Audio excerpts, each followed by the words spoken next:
In-interview po natin yung expert sa motor po.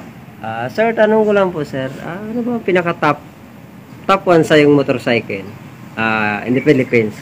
Number 1 sa akin ay SYM Bonus 110 kasi matipid.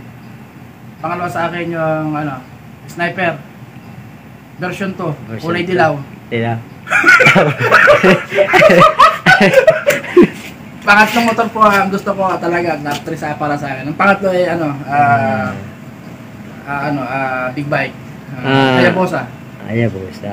Paps, balita ko, Paps, ang motor mo daw, ano bang motor mo, Paps, na SYM ba? SYM Bonus 110, 4 valve. 4 valve. Ano po yun? Sumisibak ng big bike daw? Big bike.